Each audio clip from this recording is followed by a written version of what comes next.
Good morning, Barry Bryson here. I'm glad you've joined me for another 5 good minutes with the Word, and we're continuing our study of Paul's co-workers in the book of Acts and in his letters, and we're going to finish up talking about Barnabas today. At the end of Acts chapter 15, we remember that after their first missionary journey, Paul and Barnabas went back to Antioch and ministered there for some time. And then they had this conference in Jerusalem where they settled once and for all the question that that Gentiles don't have to become Jews first to become Christians. They don't have to be circumcised or observe the laws of Moses. They just have to be faithful Christians. And after that, they go back to Antioch, and they're there for some time. And then it says in verse 36 of Acts chapter 15, for 35 it says, they stayed in Antioch, teaching and preaching with many others also the word of the Lord. And after some days, Paul said to Barnabas, let's return and visit the brethren in every city in which we proclaim the word of the Lord and see how they are. And so this is a reunion tour that Paul has in mind. Barnabas was desirous of taking John, called Mark, along with them also. But Paul insisted that they would not take him along because he had deserted them in Pamphylia and had not gone with them to the work. And there arose such a sharp disagreement that they separated from one another, and Barnabas took Mark with him and sailed away to Cyprus. But Paul chose Silas and departed, being committed by the brethren to the grace of the Lord.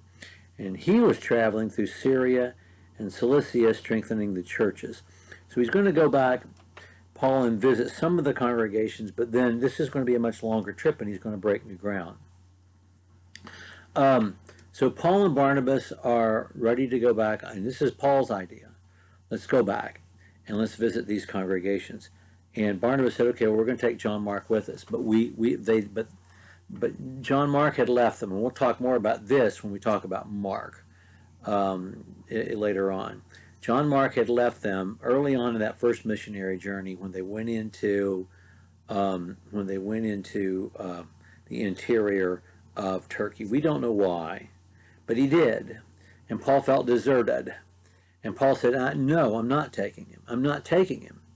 And Barnabas said, "We are." And he's Barnabas's kinsman, his nephew, and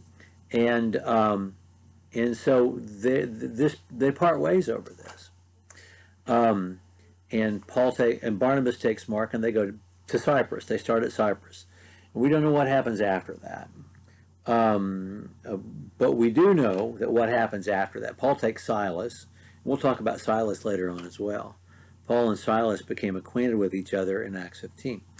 Paul takes Silas on this missionary journey, and they go back to visit some of the other churches in Turkey that they had established, and then they go on to break new ground with Timothy in tow.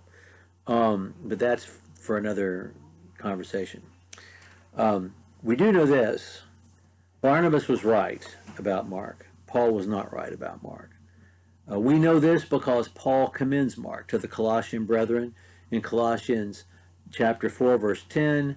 I'm sending Mark to you. You take care of him. He's a good guy. He's Barnabas' kinsman. And we also know that in 2 Timothy, he says to Timothy, when he's telling Timothy, I need you to leave Ephesus and come be with me, he says, bring Mark with you because he is profitable for my ministry. We do know this. There's one other episode that happens in the life of Barnabas that we need to talk about, and it doesn't necessarily reflect well on Barnabas, but then again it does reflect well on him. And this is from the book of Galatians.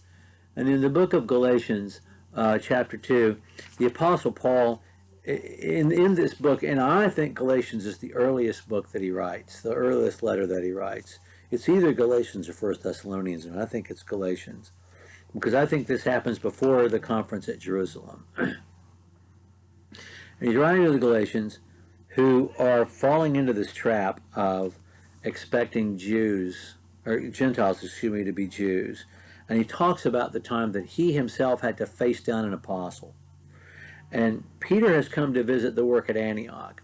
I don't think we appreciate how much time Paul spent in Antioch before he went on his missionary journeys, but it was a lot of time. It was years that they served there on the same ministry team, Paul and Barnabas.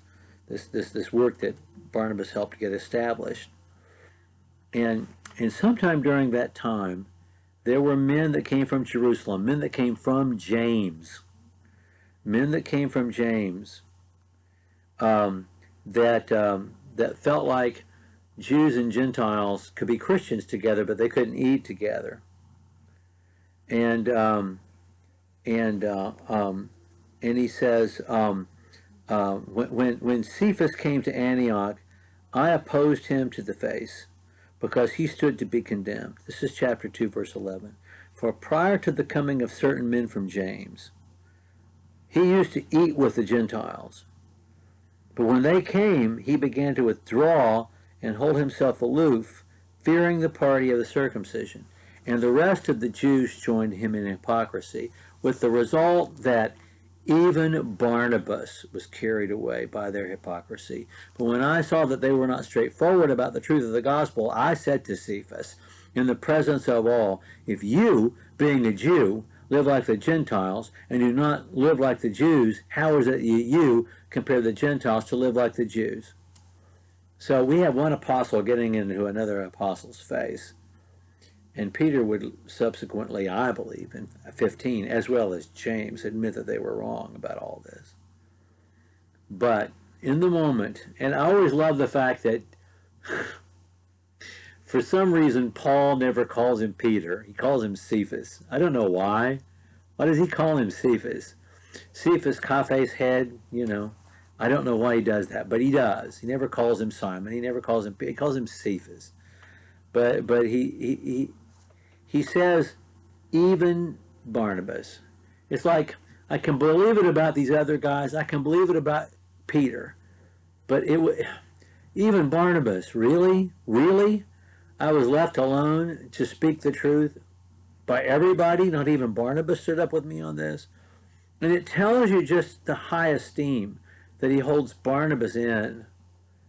That he can believe it about Peter, but he would never believe it about Barnabas. And it also tells us that even when you're as nice a guy as Barnabas, you can do the wrong thing and do hurtful things.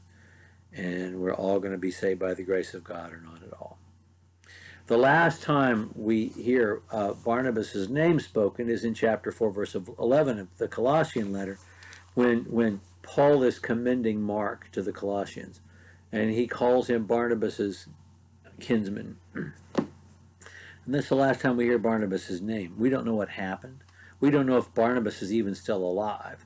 But Barnabas is well enough known that they would know who Barnabas is when Paul mentions his name in Colossians chapter 4, 11. Okay, well, that's all we have to say about Barnabas. Thank you so much for joining me for another 5 good minutes with the Word. Next time we're going to talk about Priscilla and Aquila. We'll see you then.